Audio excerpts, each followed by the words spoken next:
Appart et maisons en surchauffe, milliers de morts, incendies massifs, nos dirigeants successifs connaissaient ces risques depuis plus de 30 ans. Notre maison brûle. Nous détruisons les conditions mêmes de notre survie. Nous sommes au bord d'un point de rupture. Ce n'est pas l'avenir que nous voulons pour nos enfants. Alors, qu'ont-ils vraiment fait ?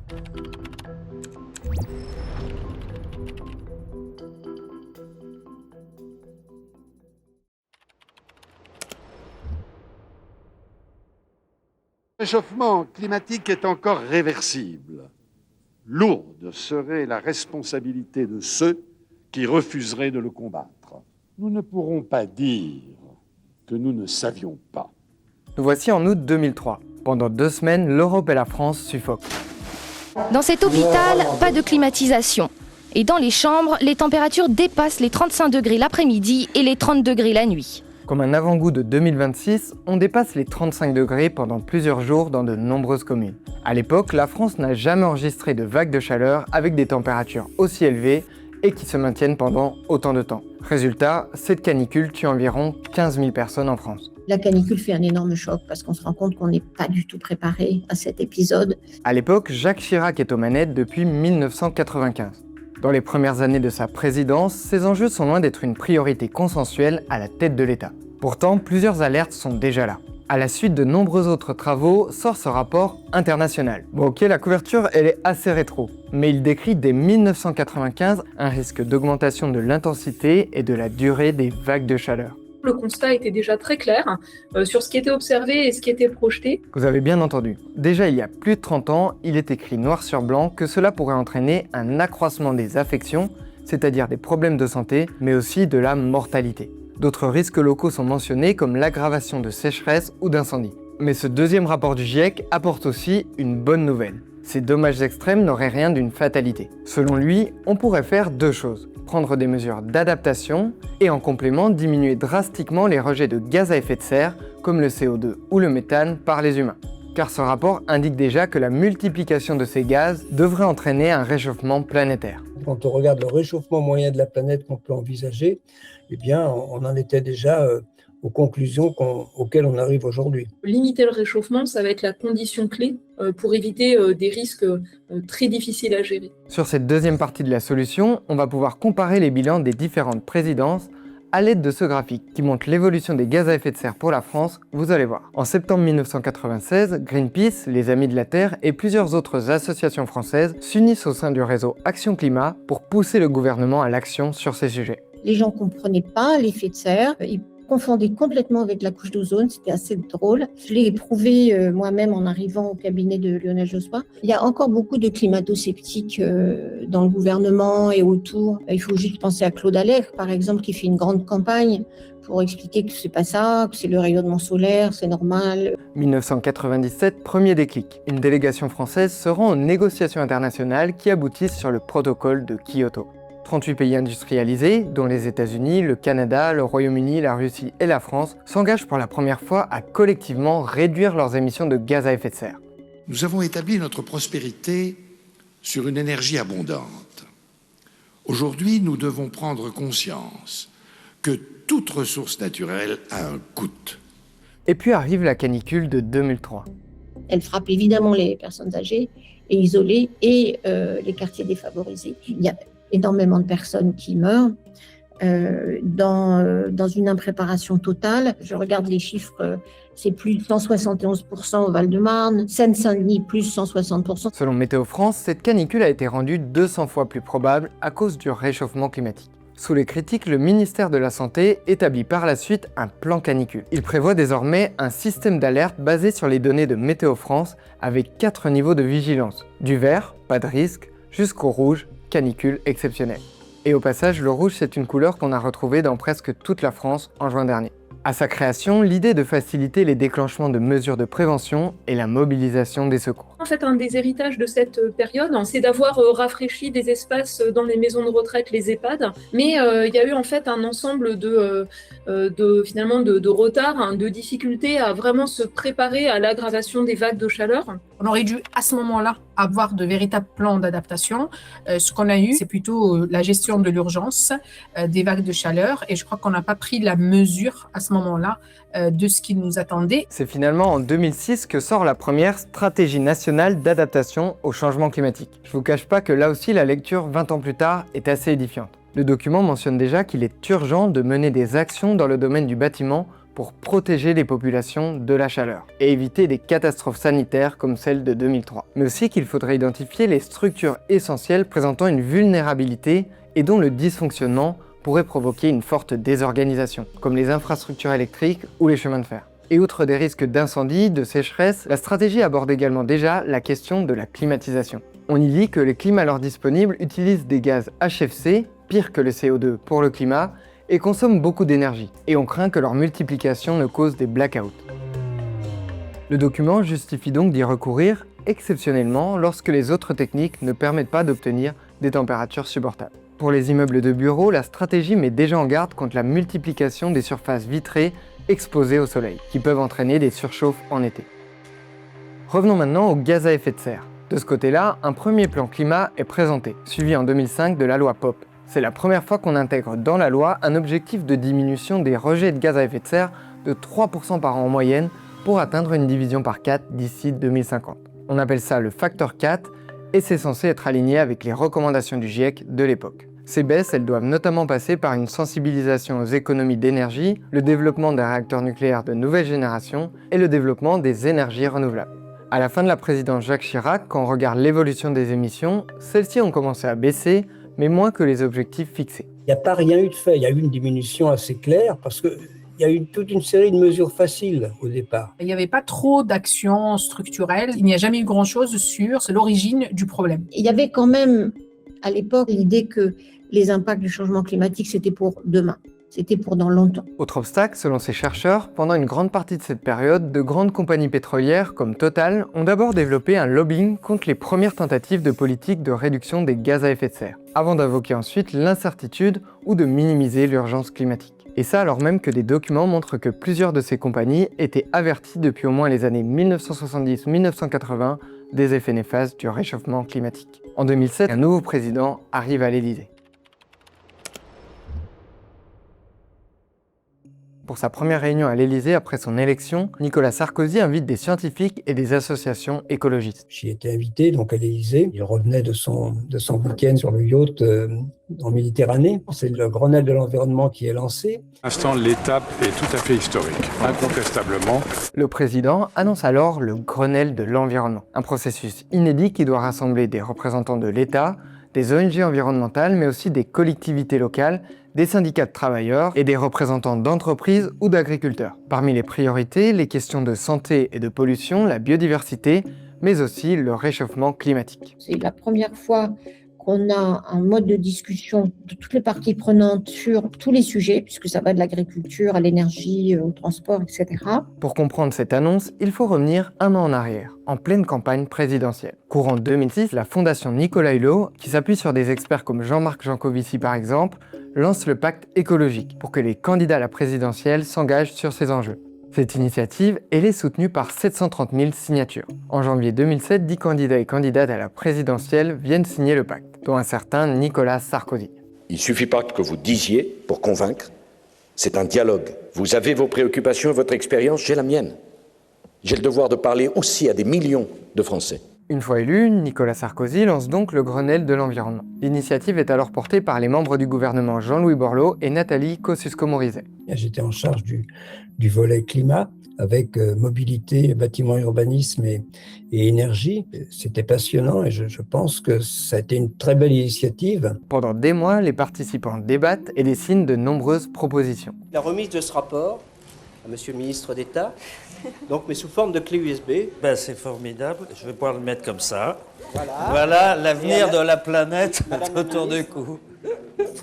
Plusieurs sont reprises par le gouvernement de Nicolas Sarkozy sous forme d'engagement. En tant que chef de l'État, vos propositions, je les fais miennes, je les porterai et je les mettrai en œuvre. On parle notamment de rénover 800 000 logements sociaux, énergivores, et d'aider d'autres logements à mieux s'isoler, de généraliser les bâtiments neufs basse consommation, de développer davantage les énergies renouvelables, de récupérer des eaux pluviales et des eaux usées et de pratiquer une irrigation raisonnée, de restaurer la nature en ville pour ses fonctions thermiques et anti-ruissellement, de réduire l'impact des poids lourds avec une taxe à partir de 2012, d'augmenter la part du fret ferroviaire de 25%, de développer le transport fluvial, de moderniser le réseau ferré et de créer 2000 km de nouvelles lignes grande vitesse, ou encore d'encourager l'achat de véhicules moins polluants avec un bonus-malus. Et ça, ce n'est qu'un petit aperçu. Toutes les décisions publiques seront désormais arbitrées en intégrant leurs coûts pour le climat. Une autre mesure qui fera ensuite grand bruit au moment des Gilets jaunes fait du chemin à cette époque, la taxe carbone. En juin 2009, Europe Écologie Les Verts fait une poussée historique aux européennes. Nicolas Sarkozy décide alors de charger l'ancien ministre Michel Rocard de travailler sur cette fameuse taxe carbone. Cette idée n'est pas nouvelle. Elle figurait par exemple dans le pacte écologique de 2006. Pour moi, effectivement, la taxe carbone est un tournant pour que les énergies renouvelables se développent, que l'efficacité énergétique ait vraiment un sens. Taxer les combustibles fossiles est une voie que les économistes recommandent, ou en tout cas envisagent. Le pacte écologique mentionnait déjà la nécessité de mesures compensatoires pour les ménages les plus fragiles. D'ailleurs, ça avait été très bien accepté, puisque cette taxe carbone de Rocard avait dû être votée largement, pas loin de l'unanimité à l'Assemblée nationale. Mais vraiment des compensations par rapport aux ménages pour lesquels ça poserait vraiment un problème financier. Fin décembre 2009, le Conseil constitutionnel censure la taxe. Selon l'institution, cette version crée une rupture de l'égalité devant l'impôt et devient contraire à l'objectif de lutte contre le réchauffement climatique. Et puis arrive mars 2010. Je voudrais d'ailleurs, au point où j'en suis, dire un mot de toutes ces questions d'environnement. Parce que là aussi, ça commence à bien faire. Je souhaite qu'on montre l'exemple, mais qu'on avance en regardant ce que font les autres. À la fin du mandat, ce rapport liste plusieurs mesures qui sont repoussées, abandonnées, abrogées ou victimes de coupes budgétaires. Le réseau Action Climat parlera d'immenses espoirs suivis de déceptions profondes. En cherchant, on a trouvé plusieurs pistes d'explication à ce virage. Déjà, la crise financière de 2008 et l'échec des négociations internationales sur le climat à la COP15 de Copenhague en 2009. En 2010 sort aussi le livre L'imposture climatique, publié par l'ancien ministre Claude Allègre et vendu à plus de 100 000 exemplaires. Des journalistes et des scientifiques relèvent une falsification de données et de nombreuses approximations et erreurs factuelles. À la même période, on constate une augmentation du doute sur le réchauffement climatique dans la population française. Enfin, de nombreuses mesures du Grenelle font face à l'opposition de groupes industriels ou du syndicat agricole FNSEA au motif qu'elle pourrait peser sur la compétitivité de l'économie française. C'est comme ça aussi que Sarkozy se rend compte qu'il ne va pas gagner des voix. Il dit bon, j'arrête. En réalité, il n'y aura pas vraiment beaucoup de moyens ni beaucoup d'objectifs contraignants. Il a semé des petites choses et puis après, il y a eu la crise économique et il est redevenu ce qu'il était avant, quelqu'un qui n'a jamais été engagé sur la question environnementale et encore moins sur la question climat. À la fin du mandat, les émissions ont un peu baissé, mais cela correspond en partie aux effets de la crise de 2008. La trajectoire n'atteint pas celle des objectifs fixés. Pendant ce temps, qu'est devenue la question de l'adaptation aux fortes chaleurs notamment? C'est en 2011, 5 ans après la première stratégie sur le sujet, que sort le premier plan national d'adaptation au changement climatique, le PNAC. Il avait le mérite d'exister. Je pense qu'il était trop général. Il n'y a pas vraiment de mesures concrètes. Alors, est-ce que ses successeurs seront à la hauteur des enjeux? Une ministre de l'écologie démise de ses fonctions. Nous sommes en 2013, un an après l'élection de François Hollande. Delphine Batho doit quitter le gouvernement. En fait, le matin même, la ministre dénonçait le budget de son ministère en baisse de 7%. Pour certaines associations, c'est un mauvais signal. La même année, suite à la mobilisation des bonnets rouges en Bretagne, le gouvernement abandonne la taxe poids lourd ou écotaxe décidée sous Nicolas Sarkozy. Mais par la suite, la présidence de François Hollande va être marquée par un autre événement, mondial cette fois. Assez tôt, plusieurs personnes convainquent le président d'accueillir à Paris la COP21 prévue 3 ans plus tard. Il s'agit d'être capable de réussir ce qui est le rendez-vous sûrement le plus essentiel que le monde s'est donné à lui-même. Ce sommet doit être l'occasion d'importantes négociations entre pays pour trancher les différends internationaux sur le climat et peut-être fixer un nouveau cap. Pour presser les gouvernements à agir, les premières marches mondiales pour le climat font leurs apparitions. Elles rassemblent jusqu'à 600 000 personnes dans le monde en novembre 2015. Et puis s'ouvre la COP21. Pendant près de 2 semaines, les différentes délégations mènent d'intenses négociations. Tout le monde pariait sur l'échec. Vraiment, tout le monde pariait sur l'échec. Donc, on avance dans cette négociation avec une pression extraordinaire et surtout un sentiment très pessimiste quand même de tous les pays qui sont là parce qu'il y a eu plusieurs essais, ces essais ont échoué. Et le 12 décembre, un accord est finalement obtenu. L'accord de Paris pour le climat est accepté.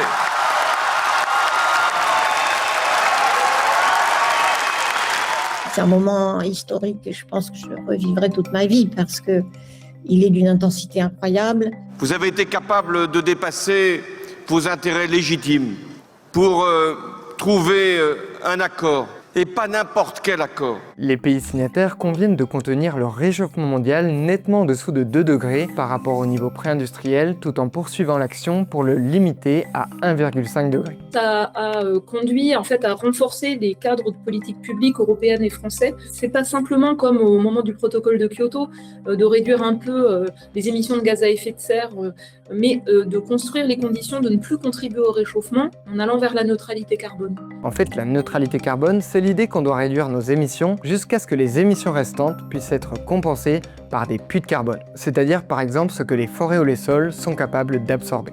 Le problème de l'accord de Paris, c'est pas l'accord lui-même, il est bien construit, je le pense. Il a l'ambition qu'il faut par rapport aux problèmes climatiques.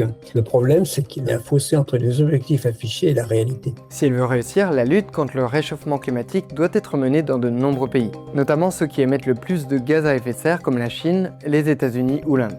Mais cette lutte doit également être menée dans les pays représentant des niveaux plus faibles, comme la France. Ceux qui partent de loin, les États-Unis par exemple, ils veulent l'atteindre, ont beaucoup de chemin à faire.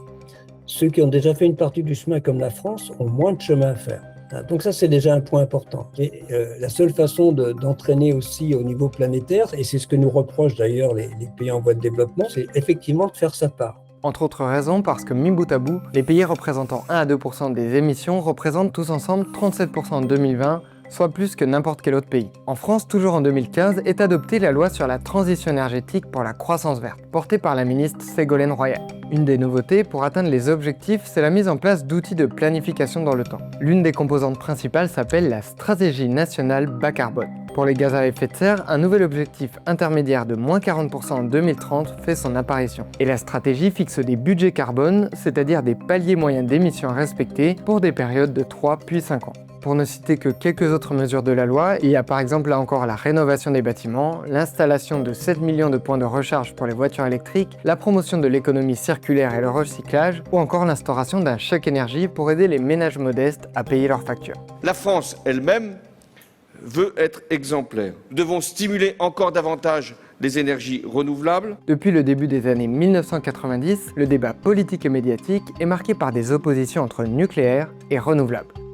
Sous François Hollande, le gouvernement décide par exemple la fermeture de la centrale nucléaire de Fessenheim, entrée en service 40 ans plus tôt. Une décision qui sera validée et rendue effective sous la présidence suivante. Mais s'attaquer au réchauffement climatique, ça ne se résume pas à la question nucléaire versus renouvelable. Renouvelable ou nucléaire, ça c'est le choix de technologie pour nous fournir le service. Ça vient à la fin. La première chose à faire, c'est d'éviter en amont la demande dans toutes les ressources naturelles. Parce que quelle que soit la ressource que vous utilisez, il faut l'extraire, il faut la transformer. À chaque fois, il y a un impact environnemental. De grandes quantités de gaz à effet de serre sont également rejetées par l'industrie et la construction, nos déchets, notre usage des bâtiments, notre agriculture ou encore nos transports. En cause principalement, il y a l'utilisation d'énergies fossiles comme le pétrole ou le gaz, mais aussi par exemple les rejets de dioxyde d'azote de certains engrais ou le méthane issu par exemple des vaches et des autres ruminants. Pour chacun de ces impacts, la grande majorité des scénarios proposent 3 pistes qui peuvent prendre plus ou moins d'importance. D'abord, la sobriété, c'est-à-dire réduire nos consommations pour qu'elles se concentrent sur nos besoins. Ensuite, l'efficacité, c'est-à-dire avoir des pratiques ou des équipements qui utilisent le moins d'énergie possible pour le même service rendu. Et ensuite, pour la consommation restante, des changements de technologie pour se tourner vers des options les plus bas carbone possibles. Et c'est à ce moment-là que l'électricité nucléaire, comme l'électricité renouvelable, peuvent être utiles.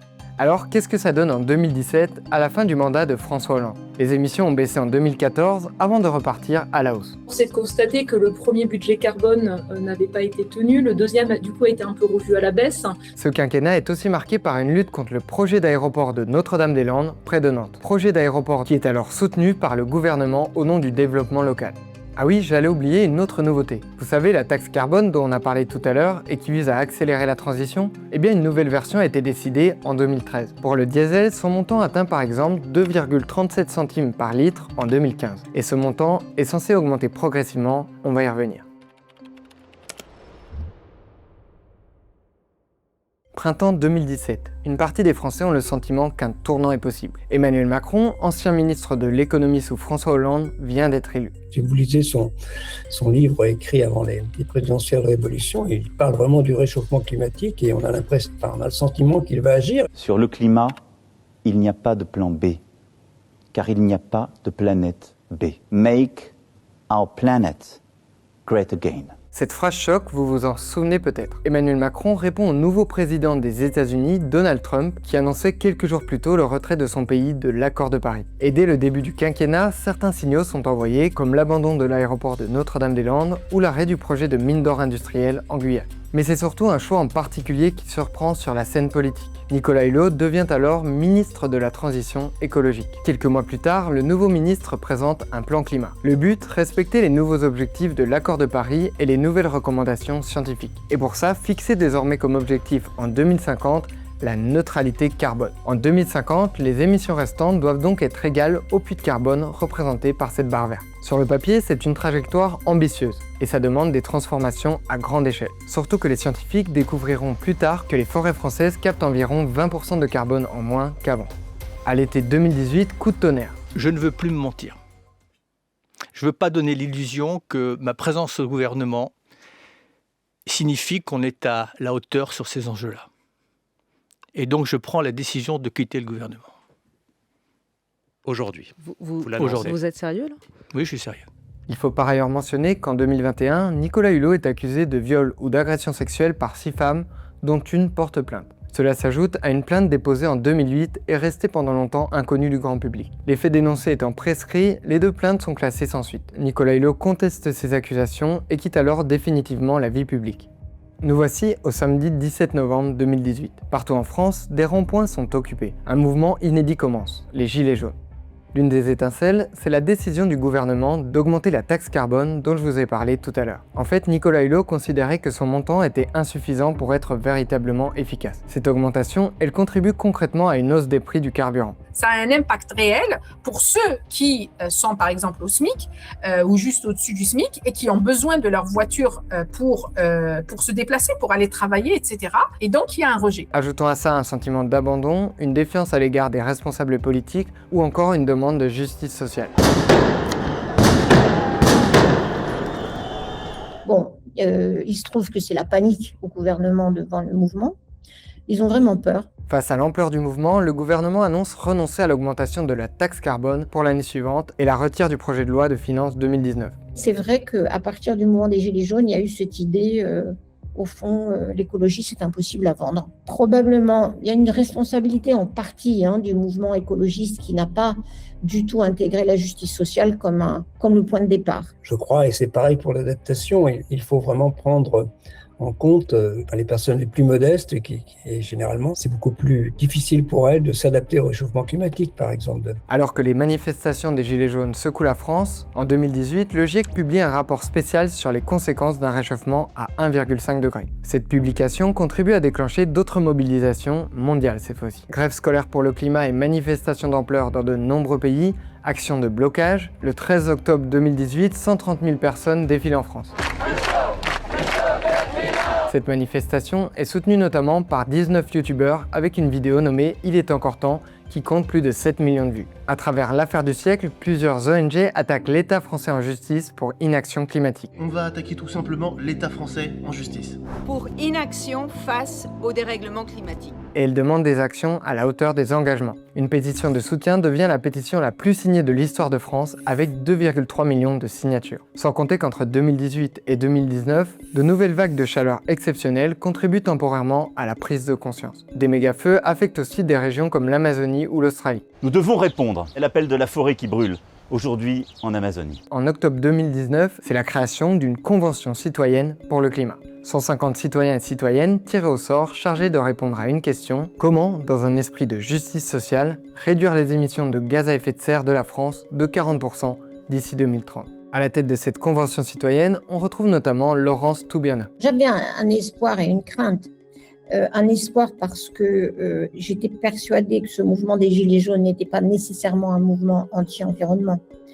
Mais en même temps une crainte parce que peut-être que ça allait nous exploser à la figure. Emmanuel Macron promet alors de reprendre les propositions de la Convention sans filtre, à l'exception de 3 jokers. Après plusieurs mois de travail, la Convention dévoile 149 propositions. Quand on regarde les propositions des citoyens, elles sont extrêmement ambitieuses et si elles avaient été mises en place, elles auraient, je crois, permis à notre pays de rester sur une trajectoire qui, disons, correspondait à ce qui était affiché. Certains sont évincés directement, comme l'abaissement de la vitesse à 110 km/h sur l'autoroute. D'autres sont reprises, mais plusieurs de façon partielle. Par exemple, l'interdiction des vols intérieurs quand les trajets en train ne dépassent pas 4 heures. Une mesure reprise mais circonscrite au trajet de 2h30 en train et n'incluant pas des liaisons très fréquentées comme Lyon-Paris-Charles de Gaulle ou Orly-Bordeaux. Le secteur de l'aviation, y compris l'administration, en disant « mais vous vous rendez pas compte, vous allez tuer des centaines de milliers d'emplois ». Il y avait, je pense, une sous-estimation assez profonde du résultat. Et je pense que le gouvernement ne s'était pas préparé à ça. Et c'est vrai que le résultat était plutôt la transformation des citoyens que la maturation du gouvernement. Cela dit, il y a des mesures qui ont été prises. Autre proposition rabotée, l'interdiction de la publicité pour les produits les plus polluants. Chaque ministère a dit c'est merveilleux les propositions des citoyens, sauf celles qui concernent mon ministère.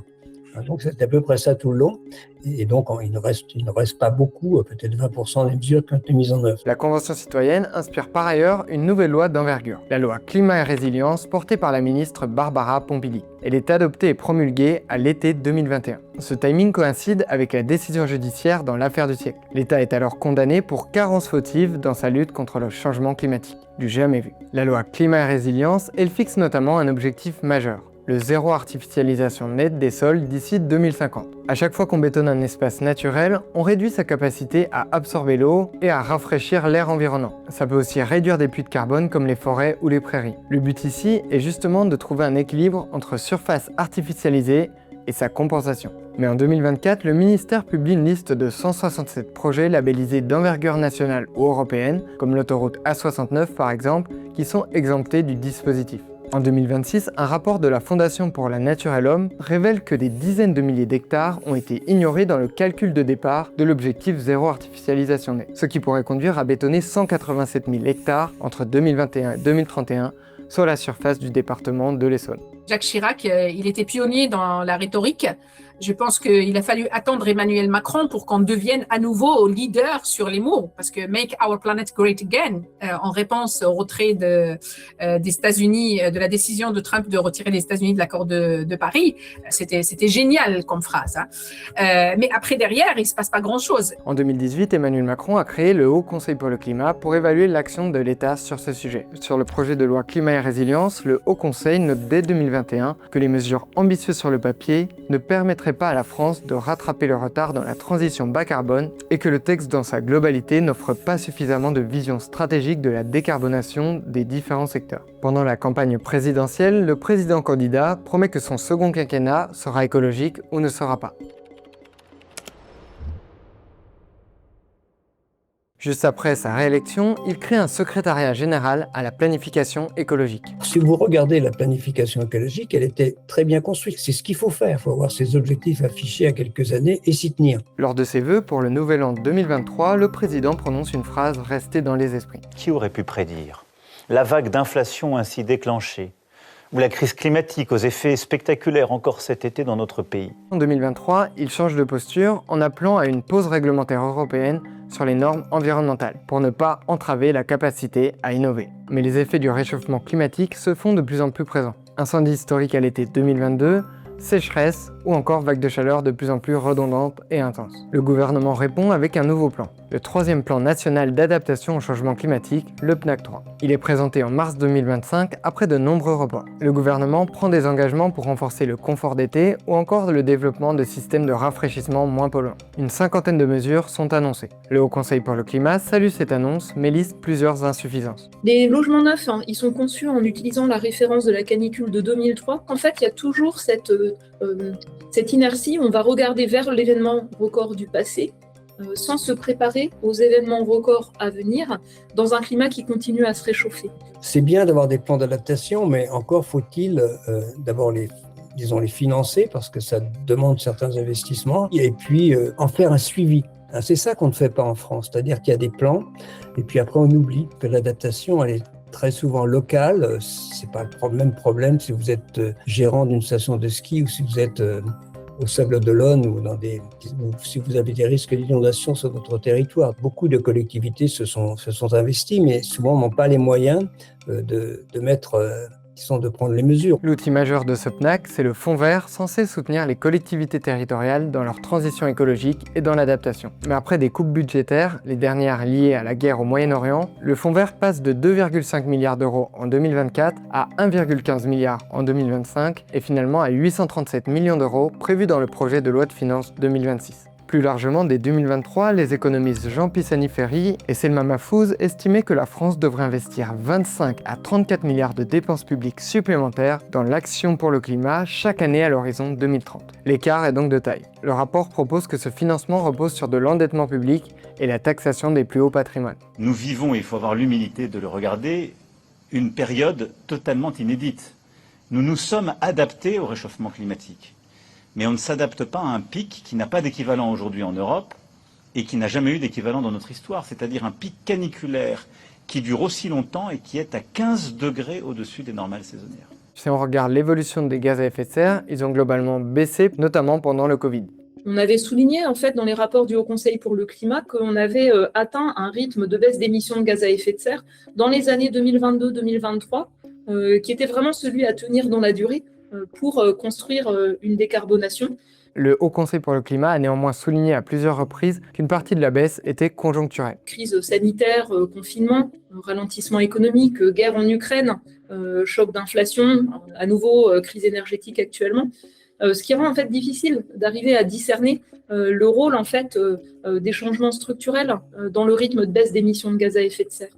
Mais en fait, à partir de 2024, le cadre politique s'est affaibli. Il y a eu énormément d'incertitudes introduites sur les dispositifs, par exemple MaPrimeRénov' ou d'autres dispositifs. Ça n'a plus été porté comme une priorité nationale. Dans un tout nouveau rapport qui vient de sortir début juillet 2026, ce même Haut Conseil décrit des baisses d'émissions insuffisantes pour 2025, qui ne font qu'augmenter les efforts nécessaires les années suivantes. Le rapport mentionne aussi un puits de carbone fragilisé par le changement climatique et des fragilités et reculs dans la mise en œuvre de l'action pour le climat. La politique, je dirais, environnementale, climatique de la France s'est complètement affaissée. Précisons que le graphique qu'on vous montre depuis le début, ce sont les gaz à effet de serre rejetés sur le territoire français. Mais voici ce que donne l'évolution si on ajoute les produits que nous importons de plus en plus depuis d'autres pays. Par ailleurs, dans la vidéo, on s'est beaucoup concentré sur les présidents et les ministres, mais la responsabilité incombe bien sûr aussi aux députés et aux sénateurs. Ce graphique montre par exemple pour le quinquennat en cours les groupes de députés qui ont le plus voté pour le maintien des énergies fossiles. On est dans un système où le quinquennat, c'est 5 ans. Si vous avez envie d'être réélu, vous n'allez pas faire des politiques climatiques ambitieuses, vous n'allez pas vous attaquer aux causes. Si vous avez envie d'être réélu, vous allez faire un peu de vernis et puis c'est tout. Cela fait donc plus de 30 ans que l'alerte a été donnée, que les dirigeants politiques annoncent des décisions, mais que les résultats sont jugés insuffisants par rapport aux enjeux. Mais alors, qu'est-ce qu'on pourrait faire de plus ? Après des périodes d'engouement, une partie des mesures prises ou à prendre sont finalement tour à tour jugées comme trop chères, trop difficiles à mettre en place ou moins prioritaires par rapport à d'autres sujets. Pourtant, sans action supplémentaire, les conséquences pourraient être encore bien pires que ce qu'on a connu. Souvent, c'est réactif, uniquement centré sur un aléa, en se disant « je me prépare au cas où le même événement revienne », plutôt que d'anticiper multiples aléas et de construire les conditions d'être résilient, pas uniquement dans l'immédiat, mais à l'échelle des prochains 5, 10, 15, 20 ans. Pendant toute cette période, les projections se sont largement affinées pour la France. D'ici 2050, avec plus 2,7 degrés en France, on projette par exemple 5 fois plus de vagues de chaleur, un mois en plus de sol sec et jusqu'à 60 jours de risque incendie élevé dans le sud. D'ici la fin du siècle, avec plus 4 degrés, ce serait 10 fois plus de vagues de chaleur et environ 2 mois de sécheresse des sols. La ville de Lille pourrait avoir le climat de Bilbao et Marseille celui de Séville, ce qui correspond à environ 3 degrés dans le monde. Et ça, c'est la trajectoire sur laquelle on se dirige actuellement. Là, on frôle, on dépasse les 40 degrés. On aura des vagues de chaleur qui dépasseront les 45, voire 50 degrés ponctuellement. Mais ce sont vraiment des conséquences sur la santé des populations, mais aussi, moi ça me touche beaucoup, sur la nature qui nous entoure, sur la faune, la flore. Les animaux domestiques, mais aussi les animaux sauvages sont extrêmement touchés. C'est vraiment jouer avec le feu. À l'échelle mondiale, la hausse de la température moyenne a déjà atteint plus 1,4 degré en 2025 par rapport à la moyenne 1850-1900. Les personnalités qu'on a interviewées nous ont toutes affirmé la nécessité et la possibilité d'aller plus loin dans l'action. Voici quelques exemples de ce qu'on pourrait faire pour mieux s'adapter. Les 4 points clés de la canicule 2026, ce que j'attendrais qui reste, c'est en fait que les écoles soient des lieux sûrs, où on puisse apprendre dans de bonnes conditions, notamment parce que les enfants d'aujourd'hui, ils vont être exposés de manière disproportionnée à des événements extrêmes tout au long de leur vie. Ensuite, la deuxième chose, c'est bien sûr l'accès au système et aux services de santé, avec notamment la chaleur et leur résilience.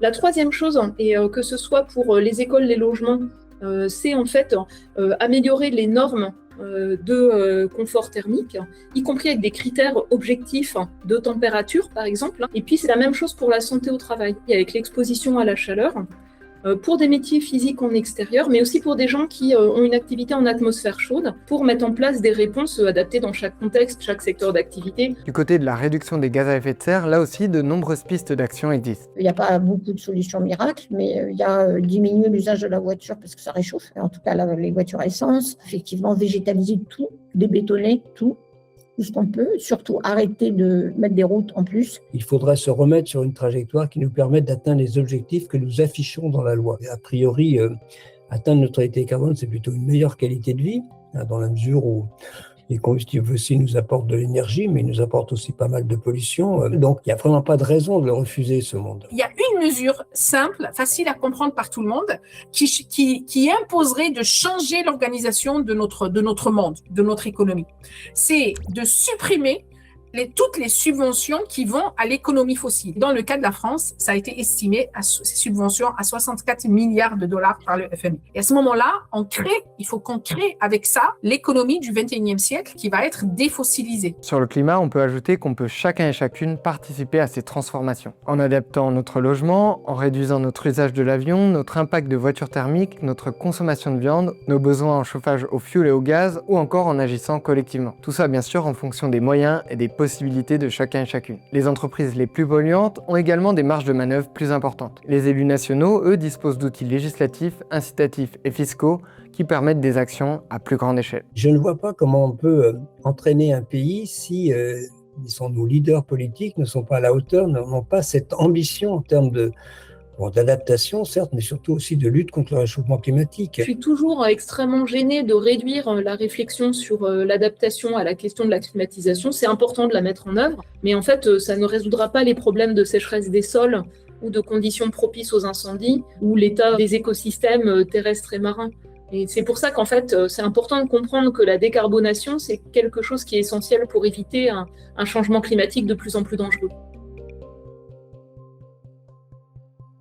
Alors merci d'avoir regardé cette vidéo. Vu la richesse des enjeux, c'est forcément une synthèse simplifiée. On pourrait par exemple faire un bilan pour d'autres pays ou se pencher sur les différentes options d'électricité décarbonée ou encore sur le rôle de l'Union européenne dans tout ça. Merci aux personnes interviewées qui nous ont donné plein d'informations passionnantes que nous n'avons pas pu garder malheureusement. Et justement, si vous avez des retours et des questions en commentaire, on essaiera de vous dire ce que ces personnes au cœur du sujet nous ont répondu sur tel ou tel point. N'hésitez pas non plus à liker ou partager la vidéo si elle vous a intéressé, c'est super important pour nous. Enfin, un grand merci à Inès qui a coécrit cette vidéo et à toutes les équipes mentionnées ici. Toutes nos sources sont sous la vidéo YouTube et on vous dit à très bientôt.